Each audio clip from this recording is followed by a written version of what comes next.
வணக்கம். இது நியூஸ் ஃபர்ஸ்டின் பிரதான செய்திகள். பிரதான செய்திகளோடு இணைந்து கொள்ளும் நாங்கள் பிரியாலால் சுந்தரன், ஜெஃப்ரி ஜெபதார்ஷன். முதலில் இன்றைய தலைப்புச் செய்திகள். யாங்கல் மோதிரவில் 41 பேர் உயிரிழக்க காரணமான தனியார் பஸ் சாரதி மற்றும் உதவியாளருக்கு மரண தண்டனை. நிறைவேற்று அதிகார ஜனாதிபதி முறைமையை ரத்து செய்ய நீதியுள்ள சமூகத்திற்கான மக்கள் இயக்கம் புதிய பயணத்தை ஆரம்பித்துள்ளது. வெப்பத்துடனான வானிலை தொடர்ந்து நீடிப்பு, தொற்று நோய் தொடர்பில் கவனம் கொள்ளுமாறு வைத்தியர்கள் ஆலோசனை. ஊழியர் சம்பள நிதி செலுத்தாத லக்ஸ் அலுவலக நிறுவனத்தின் பணிப்பாளர் சபை அளித்தவர்களுக்கு சிறை தண்டனை. தொடர்பென உள்நாட்டுச் செய்திகள். 2012ஆம் ஆண்டு கல்வி பொதுத்தராதர சாதனதர பரீட்சையின் பெறுபேறுகளுக்கு அமைய அகில இலங்கை ரீதியில் 2 மாணவர்கள் முதலிடத்தை பெற்றுள்ளனர். கொழும்பு ராயல் கல்லூரியின் தசுன் ஓஷத ஜாயசிங்க மற்றும் காலி சங்கமித்தா மகளிர் கல்லூரியின் மதுஷானி சத்ரிகா ஆகியோரே முதலிடத்தை பகிர்ந்து கொண்டுள்ளனர். காலி சங்கமித்தா மகளிர் கல்லூரியின் அயோத்தியா காயத்ரி அல்விஸ் கல்வி பொதுத்தராதர சாதனதர பரீட்சையில் 3ஆம் இடத்தை பெற்றுள்ளமை குறிப்பிடத்தக்கது. கொழும்பு விசாகா கல்லூரியின் அம்மா மதுஷ்மிதா ரணவக்க 4ஆம் இடத்தை பெற்றுள்ளார். ரத்னபுரி புனித அலோசியஸ் கல்லூரியின் சஹன் லக்ஷித விஜயவத்த பரீட்சையில் 5ஆம் இடத்தை பிடித்துள்ளார்.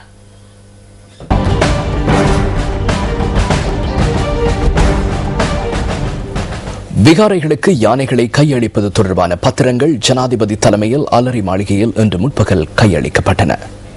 இயற்கை பூங்கா மற்றும் பொது பொழுதுபோக்கு அமைச்சினால் இந்த நடவடிக்கை முன்னெடுக்கப்பட்டது.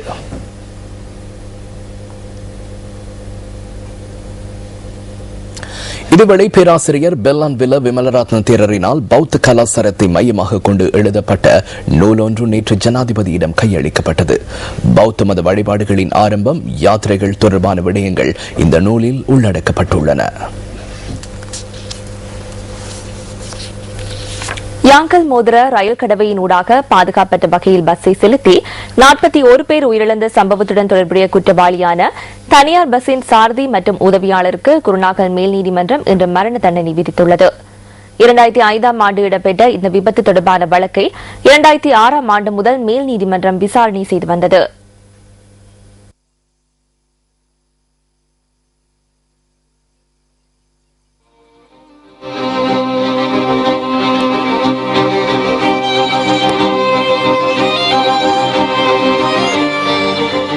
கல்கியாகமவிலிருந்து கொழும்பு நோக்கி பயணித்துக் கொண்டிருந்த தனியார் பஸ் ஒன்று இந்த ரயில் கடவில் விபத்துக்குள்ளானதில் 41 பேர் உயிரிழந்தனர். இந்த விபத்தில் மேலும் 36 பேர் காயங்களுக்குள்ளாகினர். மூடப்பட்டிருந்த பாதுகாப்பு தடையை கருத்தில் கொள்ளாமல் பஸ் பயணித்துள்ளமை முதற்கட்ட விசாரணைகளில் தெரியவந்துள்ளது. குறித்த பஸ் பயணிப்பதற்கு தடை விதிக்கப்பட்டிருந்த வீதியின் பக்கத்திலிருந்து ரயில் கடவைக்கு அருகில் வந்தது. நடத்துனர் புத்தகம் ஒன்றை கையில் வைத்துக் கொண்டு ஒருவரை பஸ்ஸில் ஏறுவதற்கு வருமாறு அழைப்பதை நான் அவதானித்தேன்.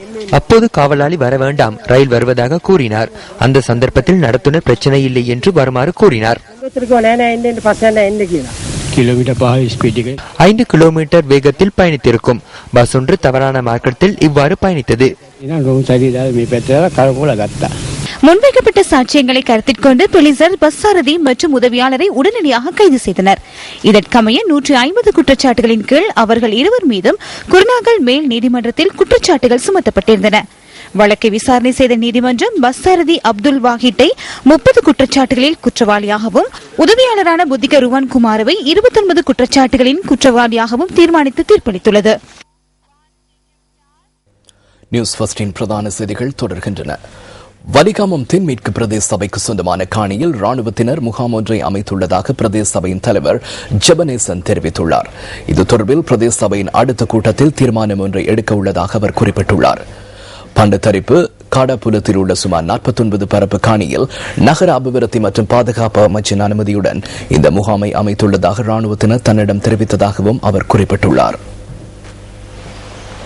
யாழ் வலிகாமம் தென்மேற்கு பிரதேச சபைக்கு சொந்தமான பண்டத்தரிப்பு காடாபுலத்தில் உள்ள சுமார் 49 பரப்பு காணி இது. காடாபுலம் கிராம வைத்தியசாலைக்கு பின்புறமாக உள்ள இந்த காணியில் ராணுவத்தினர் முகாம் ஒன்றை அமைத்து வருவதாக வலிகாமம் தென்மேற்கு பிரதேச சபையின் தலைவர் ஜெபனேசன் தெரிவித்துள்ளார். குறித்த காணியில் கழிவு முகாமைத்துவ செயற்பாடுகளை மேற்கொள்வதற்கான திட்ட முன்மொழிவுகள் சமர்ப்பிக்கப்பட்டுள்ள நிலையில் இந்த நடவடிக்கை எடுக்கப்பட்டுள்ளதாக அவர் குறிப்பிட்டுள்ளார். பிரதேச சபைக்கு சொந்தமான காணியில் ராணுவ முகாம் அமைக்கப்படுவது குறித்து அடுத்த சபை கூட்டத்தில் தீர்மானம் ஒன்றை எடுக்க உள்ளதாக அவர் கூறினார். பண்டத்திருப்பு காடாபுலம் வைத்தியசாலைக்கு அண்மையில் உள்ள பேசுவ காணி படையினர் அந்த இடத்துல காணிய கோரி எங்கட 49 பேருக்கு காணிய ராணுவத்துக்கு தர சொல்லி கோரி இருந்தவன். அதுக்கு பிறகு நாங்கள் நடிகாவே அந்த காணியில கழிவகற்றல் செயற்பாடுகளை மேற்கொள்வதற்கு பிளிசர திட்டத்துக்கு அந்த காணியை பயன்படுத்தப்பட போக வேண்டும். அதே வேளையில கொள்கலத்துக்கு அந்த காணி பயன்படுத்தப்பட்டு கொண்டிருக்க வேண்டும். பேசவைக்கு மிக அவசியமா இருக்கிறதுனால அது தர முடியாது என்று மறத்து 52 டிவிஷன் ராணுவ அதிகாரிக்கு கொடுத்திருந்தாங்க. அதில் ஒன்றும் கிடைக்க அதுக்கு பிற்பாடாக ஒரு 3 கிழமைக்கு முன்பாக ராணுவம் வந்து அதுல தாங்கள் தற்காலிகமான ஒரு முகாம் வச்சு அதுல ராணுவ முகாம் வச்சு கொண்டிருந்தது. அந்த இடத்துல போய் இது எங்களுக்கு பிரேசவைக்குரிய காணி, இது பிரேசவைக்குரியது, அத்துமீறி வந்திருக்கிறது சம்பந்தமா அவர்களோட கலந்துரையாடைக்குள்ள தங்களுக்கு நகர பாதுகாப்பு அமைச்சினுடைய அனுமதி தாங்கள் பெற்றிருப்பதாகவும் அதனால் தான் நாங்கள் இந்த இடத்துல வந்திருக்கிறோம் என்றும் குறிப்பிடப்பட்டிருந்தது. சட்டன அரசியல் விவாத நிகழ்ச்சியின் மற்றொரு கட்டம் நேற்று சிரசு டிவியில் ஒளிபரப்பானது. இந்தியாவின் அழுத்தங்களுக்கு மத்தியில் இலங்கை என்ற தலைப்பில் நடைபெற்ற நிகழ்ச்சியில் வெளியிடப்பட்ட கருத்துக்கள் அடுத்து.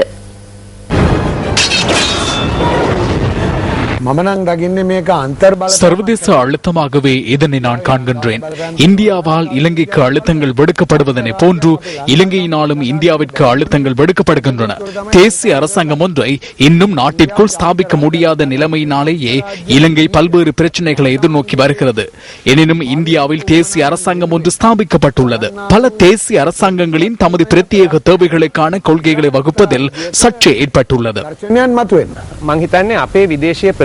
எமது வெளிநாட்டு கொள்கைகளை நாம் நெருக்கடிகளுக்கு உள்ளாக்கி உள்ளோம் என நான் நினைக்கின்றேன். அதனாலேயே இந்த தலைப்பில் கதைக்க வேண்டிய நிலைமை ஏற்பட்டுள்ளது. எமக்கு வெளிநாட்டு கொள்கை ஒன்று இருக்க வேண்டும். அது செயற்திறன்மிக்க உபாயங்களை கொண்டிருக்க வேண்டும். அந்த கொள்கை தெளிவுபடுத்தப்பட வேண்டும்.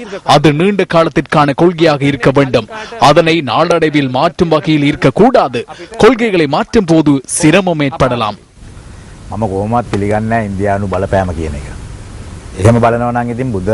இந்தியாவின் அழுத்தம் காணப்படுகிறது என்பதனை நான் ஏற்றுக்கொள்ளப் போவதில்லை. அவ்வாறு நோக்குகையில் பௌத்த தர்மம் இலங்கைக்கு வந்தமையும் அழுத்தமாகவே கருதப்பட வேண்டும். இந்தியாவினாலும் அழுத்தங்கள் ஏற்படுகின்றன. உலகில் பெரிய நாடுகளுக்கு அருகில் உள்ள சிறிய நாடுகள் அந்த நாடுகளிடமிருந்து அழுத்தங்களை எதிர்கொள்கின்றன. அதே போன்று சிறிய நாடுகளுடன் நல்லுறவை பேணுவதற்கான அவசியம் பெரிய நாடுகளுக்கு காணப்படுகிறது. විශාල රාජ්‍යයක් නිරන්තරයෙන්ම කුඩා රාජ්‍යයකට ආලෝකයක් සපයන. பெரிய நாடுகளின் நிழலில் சிறிய நாடுகள் இருக்கின்றன. எனினும் அந்த அரசாங்கங்களின் தனித்துவம், சுயாதீன தன்மை, கௌரவத்தை ஏற்றுக்கொள்ள வேண்டும். இந்திய மக்கள் அவர்களது கலாச்சாரம் மற்றும் பாரம்பரியங்கள் தொடர்பில் நமக்கு எந்தவித பிரச்சனையும் இல்லை. கடந்த தசாப்தங்களில் நாட்டின் விவகாரங்களில் இந்தியா எப்போதும் காணப்பட்டது. இந்தியா அப்போதும் நமது நாட்டிற்கு மத்தியஸ்தம் வகித்தது. එනිසා ඉන්දියාව අපේ රටට හැමදාමත් මැදිහත් වීමක් තිබුණා. கடும் வெப்பத்துடனான வானிலை மே மாதம் வரை நிலவும் என வளிமண்டலவியல் திணைக்களம் எதிர்வு கூறியுள்ளது. இன்றிலிருந்து எதிர்வரும் 15ஆம் தேதி வரை சூரியன் இலங்கைக்கு உச்சம் கொடுக்கின்றமையினால் அதிக வெப்பத்துடனான வானிலை நிலவும் என திணைக்களம் தெரிவித்துள்ளது. இன்று பகல் 12:14 அளவில் காலி மாவட்டத்தின் ஹெக்கடுவை, ஊரள, வத்ரஹோ, வலஸ்முல்ல மற்றும் கொஹல்காங்கல் ஆகிய பகுதிகளில் சூரியன் உச்சம் கொடுத்தது. ஏப்ரல் 15ஆம் தேதி வரை நாட்டின் பல்வேறு பிரதேசங்களினூடாக சூரியன் நேரடியாக உச்சம் கொடுக்க உள்ளது. கடந்த 24 மணித்தியாலங்களில் அதிக அளவிலான உஷ்ணம் அனுராதபுரம் பகுதியில் பதிவாகியுள்ளது. 34.5 பாகை செல்சியஸ் வெப்பநிலை இங்கு பதிவாகியுள்ளது. கொழும்பு நகரின் இன்றைய வெப்பநிலை 31.5 பாகை செல்சியஸ் ஆகும். இந்த அதிக உஷ்ணமான வானிலையினால் நாட்டின் பல்வேறு பகுதிகளிலும் உள்ள மக்கள் பல்வேறு அசௌகரியங்களை எதிர்நோக்கி வருகின்றனர். காற்றின் வேகம் குறைவடைந்துள்ளமையினால் இந்த உஷ்ணம் அதிகமாக இருக்கும் என வளிமண்டலவியல் திணைக்களம் குறிப்பிடுகிறது. பகல் மற்றும் இரவு வேளைகளில் அதிக வெப்பத்துடனான வானிலை நிலவும் என தெரிவிக்கப்படுகிறது. உஷ்ணம் அதிகரித்துள்ளமையினால் தொற்று நோய்கள் ஏற்படுவதற்கான வாய்ப்பு உள்ளதாக வைத்தியர்கள் சுட்டிக்காட்டுகின்றனர். இந்த உஷ்ணமான வானிலை காரணமாக நோய்கள் ஏற்படுவதற்கான வாய்ப்புகள் உள்ளன. இந்த நிலைமை அதிகரித்துள்ளது. வெப்பநிலை அதிகரித்துள்ள நிலையில் நோய்களின் எண்ணிக்கையும் அதிகரித்துள்ளன. பாக்டீரியா மற்றும் நுண்ணுயிர்கள் இந்த வெப்பமான வானிலையின் போதே அதிக அளவில் பரவக்கூடும். அத்துடன் உஷ்ண நிலைமை அதிகரித்துள்ளமையினால் மக்களின் மனநிலைமையும் பாதிக்கப்படும். சரீரத்தை பாதுகாப்பதற்கான பாக்டீரியாக்களும் நமது உடலில் உள்ளன. வெப்பம் காரணமாக சில பாக்டீரியாக்கள் அதில் அழிவடையும். பாதுகாப்பதற்கான பாக்டீரியாக்கள் இல்லாமையினால் உடலுக்கு நோய் பரவுவதற்கான சாத்தியக்கூறுகள் உள்ளன.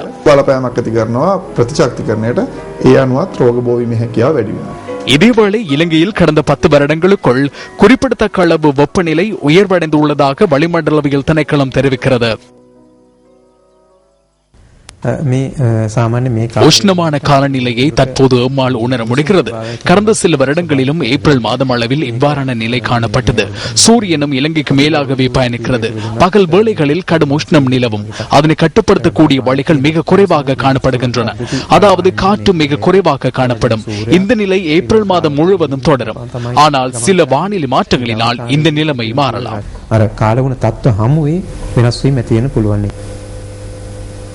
இலங்கையின் பெரும்பாலான மாவட்டங்களில் செழிப்பான வயல் நிலங்களை காண முடியும். எனினும் பல நூற்றுக்கணக்கான ஏக்கர் வயல் நிலங்கள் தரிசு நிலங்களாக மாறும் நிலைமையினையும் இன்று காணக்கூடியதாக இருக்கிறது. காட்டு பகுதியைப் போல் காட்சி அளித்தாலும் இவை காட்டு பகுதிகள் அல்ல, கைவிடப்பட்ட வயல் நிலங்கள். புத்தளம் மாவட்டத்தில் அதிகளவான வயல் நிலங்கள் இவ்வாறு காட்சியளிக்கின்றன. மாவட்டத்தில் பல சிறு கைத்தொழில்கள் முன்னெடுக்கப்பட்டு வந்தாலும் பெரும்பாலானவர்கள் விவசாயிகளே. பல ஏக்கர் காணிகள் இவ்வாறு கைவிடப்பட்ட நிலையில் இருப்பதற்கான காரணம்தான் என்ன? தமது வயல்களுக்கான நீர்ப்பாசன வசதிகள் இல்லாமையினால் அதிகாரிகளின் உதவியை இந்த விவசாயிகள் நாட வேண்டிய நிலையில் உள்ளனர். விவசாயத்துக்கு பயன்படுத்தப்படும் குளம் இன்று இவ்வாறு காட்சியளிக்கிறது. கவனிப்பாரற்று காணப்படும் இந்த குளங்கள் புனரமைத்து கொடுக்கப்படுமா என்பது இந்த விவசாயிகளின் கேள்வியாக உள்ளது. அதிகமான வயல் நிலங்கள் கைவிடப்பட்ட நிலையிலே காணப்படுகின்றது. அதே வேளையிலே இந்த வயல் நிலங்களிலே சட்ட விரோதமான விதத்திலே கட்டிடங்களும் அமைக்கப்பட்டிருக்கின்றது. அண்மை காலத்திலே ஏற்பட்ட இறால் பண்ணைகளுடைய விரிவின் காரணமாக பல வேளாண்மை நிலங்கள் இறால் பண்ணைகளாக மாறியிருக்கின்றது மற்றும் பல்வேறு தேவைகளுக்காக இந்த வேளாண்மை நிலங்கள் பயன்படுத்தப்படுகிறது என்பதை நாங்கள் ஞாபகமூட்ட வேண்டும்.